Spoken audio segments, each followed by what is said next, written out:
በጣም ጠውልገሃል ከድሜ በላይ ገርጅፈሃል እና አንዳንዶች በቀና አንዳንዶች ደግሞ ሳቅ በሚያጭር አይነት ኮሜንቶች ሐሳብ ሲሰጡ ነበር ምን የተለየ ሐሳብ እኔ ሰይፍዬ አሁን እዚህ መክሳት ላይ ካለው ስደርስ ነው ጤነኛ የሆንኩት በፊት ተደግፌ ነው ምንነሳው እንደዚህ ቶሎ መነሳት አልችልም ይደከመኛል ምናምን እኔ የሰውን ታለንት አከብራለሁ ዘማን መሳደብ የሚችል መሳደብ ይችላል ታለንቱ ነው ማሞገስ የሚችል ምንም መመላለስ አዎ ይሄ የላይኩና የፎሎ ነገር አሳስቦት ሊሆን ይችላል እንጂ አንተ ተናገር የተሰማህን የኖርክበትን በቀን አንዴ ወይ በሁለት ቀን አንዴ ብሉ ትላለህ ጎበዝ የሆነ ሰው ፒክ ያደርጋል ያንን ነገር ይለወጥበታል ደግሞ እነዚህ የሚያጓጉ ነገሮች ያጓጉት ደግሞ ስም ይለጥፍብሃል ገብቷል በቃ የመምረጥ ጉዳይ ያንተ ነው ያ ከምን ይመጣል ታለንት ነው በቃ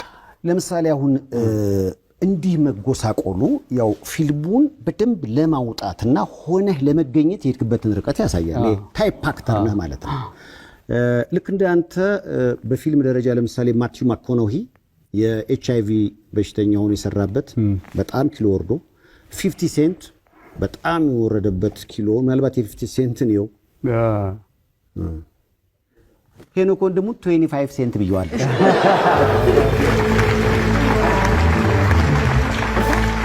እንዲህ አይነት የፊልም ሜተዶች አሉ እዚህ ደረጃ ላይ የሚከብደው ለሰው ማስረዳት ነው ዘማን እኔ እውነት ዝም ብለህ ኖርማል ወሬ ብታወራይ ምናምን እመላለሳለሁ ምናምን ከዛ ጾሙ አይጎዳህም አይከብድህም ጨጓራህም ምናምን ስለሱ ጉዳይ አሪፍ እንደሆነ ለማስረዳት ማውጣት ያቅተኛል እና ብዙ ሰዎች አስቀይማለሁ መነጋገር አልፈልግም በዚህ አጋጣሚ እውነት ብዙ ሰዎች አስቀይሜያለሁ በዚህ በመክሳትና ባለመክሳት ለኔ ብለው ነው የሚመክሩኝ እኔ ደግሞ በቃ እቺ ካርቧ ስለሌለች ቶሎ ነው ተረክምለው ወደበልኝ ይችላል ያናድዳል አንድ ምስኪን ኤርትራዊ እንግሊዝ ውስጥ ከባድ ጸብ ተጣላን ማለት ለምን አልበላም አለኝ ፖሊሶች ጓደኞቼ ምናምን ተሰብስበው ሲጠይቁት ምግብ አልበላም አለኝ አዎ እሺ አይቶን የመጣው እኔ ጓደኞቼ ጋር ቁጭ ብዬ ነው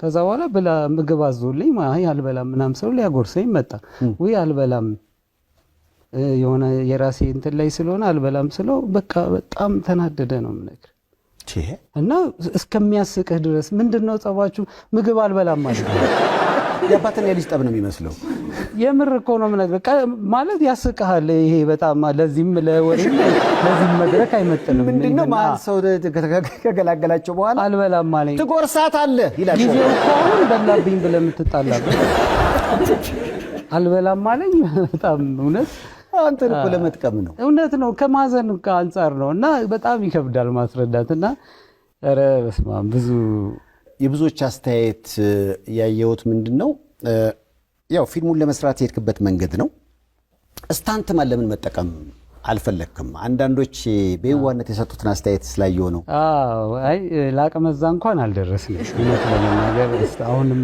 አሁን ኤአይ ምናምን የሚባል አሁን መጣ እንጂ ይሄ ላቀመሳን የድሮ ቦክሰኞች ልብ ብለህ ከሆነ በነ ኬኔዲ መንገሻ ጊዜ ምናምን 60 ኪሎ ላይ ምናምን ናቸው ቀጭን ናቸው እኔ ይሄንን ሐሳብ ስጽፍ ከናብዬ ፋንቴ ጋር ሳወራ ከነ እንትና አንድ ልጅ አለ ጎበዝ ልጅ ከነሱ ጋር ስናወራ ኬኔዲ መንገሻ የሞተ ቀን የሚጀምር ስቶሪ ነው ስቶሪው የግድ ጊዜው መምሰል አለብኝ በዛ ጊዜ የነበሩ ቦክስ ላይ ብዙ ላይፍ ያሳለፉ ዘማን ቦክስ በጣም የሚገርም ስፖርት ነው በጣም ነው የሚያሳዝኑ አሁን የድሮ ቦክሰኞች ምናምን በቃ እነሱን እንግዳ አርጌ መድረክ ላይ ቁጭ አርጌ ማስከበር ነው የምፈልገው እውነት ነው ምነግርህ ሲያሳዝኑ ጓንት የቀበሩትን የድሮ ማስታወሻቸውን እያመጡ እየሰጡኝ ምናምን ስራ ሜዳሊያ የድሮ እንዲ አፈሩን ፍቀ ምናምን ማለት ያኔ ቀጭን ናቸው ምናምን በጣም ጎበዞች ናቸው አይምሮዬ ላይ የተሳለው ያ ነው በቃ 60 ኪሎ ሆኜ ይሄንን ፊልም መስራት አለብኝ ስለዚህ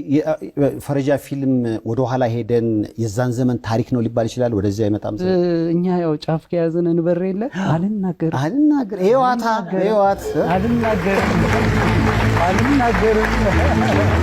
አልናገር እኔ ግን ሄኖክ በቃ በዚሁ ይቀጥላል ወይንስ እየወፈረ ያ በፊት ኢንተርቪው ያረኩት ሄኖክ ይመጣል አሳዘነኝ ይሄ ሰውነቴ ሰይፍዬ። እና በዚሁ ልቀጥል ስልህ ይሄ 3 ቀን 1 ሳምንት አለመብላቱ ምናምን አቆመውና አንዴ እበላለሁ። ግን ይሄ ለመወፈር በቃ ሰይፍዬ ፊልሙ ላይ ብታየው ትደነግጣለህ።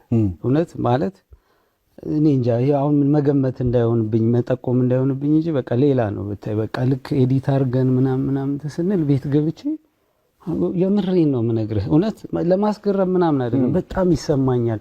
ልክ ነኝ ማለት ነው እላለሁ። በቃ እኮ ማለት አሁን ራሱ ዝም ብሎ ቢወጣ ልክ ነኝ ደስ ይሄ መገላገል አለ በቃ ያስደነግጣል ነው የምነግርህ። እንኳን ዋጋ የከፈልኩኝ ለዚህ ሁሉ ነገር የህዝብ መታመን ነው አሁን እንደዚህ ያደረገኝ ነው እኮ። የከፈልከው መስዋዕትነት አለ፣ ያኛው ሄኖክ አለ። ግን ለፊልም ብለህ ከስታ አውርደኸዋል። ስለዚህ ይህ ገጽታ በጣም ጥሩ አይደለም እያልኩ አይደለም፣ ግን እድሜህን አይወክልም የሚል አስተያየት ስላየው የሆነ የበደልከው ማግኘት ያለበትን ነገር ያላገኘ ሰውነት እንደሆነ ለምሳሌ 50 ሴንትም ሆነ ማቲው ማከናዊ እኮ ፊልማቸውን ከጨረሱ በኋላ ወደ ቀድሞ ማንነታቸው በገጽታ ተመልሰዋል። ሄኖክ ይመለሳሉ። ያኛው ላይ አልደርስም፣ ግን ይሄ አሁን 60 ላይ አልቆይም 70 ምናምን እገባለሁኝ። ግን ይሄንን አስጠብቄው ነው። ይሄ ወፍራሙ ትርፉ ነገር ምናምን አይኖርም። አሁን የሆነ ፎቶ ብትከፍት እዚህ ጋር የነበረኝ ወይ እዚህ ጋር የነበረኝ ስጋ እኮ እዚህ ጋር የለም እንዴ! በጣም እዚህ ጋር እንዲወጥቶ ምናምን ማለት በጣም የድሮ ፎቶዎችን ሳያቸው ምናምን በጣም ያስደነግጠኛል። ስለዚህ ይሄ ጉንጭ መቼም አይመጣም። አታየውም? ፊቴ እኮ ጠማማ ነው። በዚህ ይሄ እንዲህ ነው የሚመጣው የነበረው። አየው፣ ይሄኛው ደግሞ ግን ቀጥ ያለ አየው። ስለዚህ ትርፍ ነገር አይገባህም እያለኛል። ስለዚህ ትርፉን አስወግዶ ሄኖክ መካከለኛ ሆኖ ይመለሳል።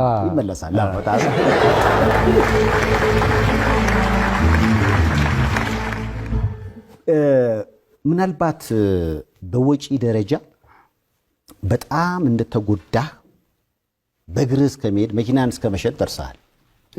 አዎ ያኔ ይህንን ሀሳብ ሳነሳው በጀቱ የነበረው 3.7 ነበር። ከዛ በኋላ በመሀል ስታክ አረገ። ጋፊ ቁጭ ብዬ ለየትኛው የእርዳታ ድርጅት ልስጠው ብዬ እያሰብኩኝ ድንገት ራይል ጌቱ መጣች። ለካ ራይል ጌቱ ከብዙ ሰው ጋር ተጣልታለች በእኔ ጉዳይ። እግዚአብሔር ይስጥሽ፣ እውነት መቼም ነው ማረሳሽ። ከልብ ማጠፊ ሰው ነሽ እውነት። ራይል ጌቱ ምንድነው ስላንተ የምትጣለው? ልነግርህ ነው በቃ ማለት እያጭበረበረ ነው ይሏታል። አብሮ አደጌ ስለሆነች ወገቧን ይዛ ነው የምትከራከረው። የፍሎሃ ልጅ ነች እሷ። አዎ አንድ እንደዚህ ጎዶ እናቷና እናቴ ጓደኛሞች ነው። ኢቨን የሞቱት ራሱ በአንድ ሳምንት ልዩነት። ፍጹም ትባላለች። በጣም ደስ የምትል እናት ነበረቻት። እና ምን ልልህ ነው ቁጭ ብዬ ምን ሆነሃል አለችኝ። አይ ደብሮኛል እባክሽ 1.1 ነው እስካሁን የሰበሰብኩት፣ ግን አይን ውስጥ የገባሁት በጣም ብዙ ነውና የእርዳታ ድርጅት እየፈለኩ ነው። አንዴ ልስጠውና ስልገላገል ምናምን። ያማሃል እንዴ አለች። በአንተ ጉዳይ ከስንት ሰው ጋር ተጣለው። ሌባ ነው እያጭበረበረ ደግሞ እንዲጀመረ የምታምናቸው ጓደኞች ምናምን ይህንን ብርማ ወስደህ ተሸንፈ ሰጠህ ማለት እነሱን አስደሰትክ ማለት ነው። ግድ የለህም ጀምረው። እኔም ቢሆን እግር ልሽ ለምኝም ቢሆን እየሞላን እየተጋገዘን እንጨርሰዋለን። እዛ ላይ ደግሞ ቁጭ ብዬ እሺ ብዬ ልጀምር ሳስብ ቅድስት ይልማ ደግሞ የምትባልልህ የተቀደሰች ሴት መጣችና 12000 ብር የሚከራይ ካሜራ ይኸው በነፃ ቅረጽበት ብላ ሰጠች። ዛሬ እዚህ ደረጃ ላይ ካደረሱኝ ከሚወዱኝ ከጓደኞቼ ጋር አዋተን ፕሮዲውሰር አሁን ስለማያዋጣው ለራሳችን እርካታ ፊልም እንስራ ነው ከ5 ብር ጀምሮ አዋተን። ከዛ በኋላ እኔ እኮ አረሳውም። ይኸው መጀመሪያ እኔ ምናምን ብለህ 30,000 ብር ስልኬ ሁሉ በእኛን ያስቸግራል። ይሄ እውነት ለመናገር ቤቴ ነው። ይሄ መተንፈስ በፈለኩ ቁጥር እየመጣው የምተነፍስበት ሳታስገድደኝ ምንም ሳትለኝ ማለት ነው። እውነት ሰይፍዬ በጣም ነው የማመሰግነው። የምሬን ነው። ቦታ አልተቀያየርንም እንጂ የኔ ነው ይሄ ቦታ ማለት ነው። ይሄ ቤት የኔ ነው እና በጣም አመሰግናለሁ። ወደፊትም ያንተ ነው።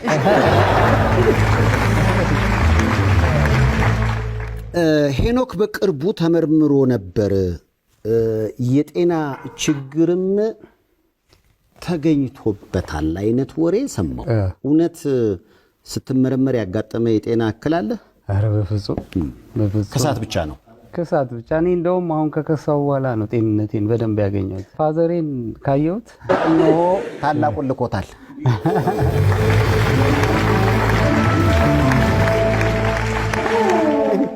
ከላይ ስትመጣ ነው አስታውሳለሁ። እንደውም አሁን እዚህ ከሰኞ በኋላ ጓደኞቼ እንደ ቴኒስ ኳስ እየተቀባበሉ አበሉኝና ትንሽ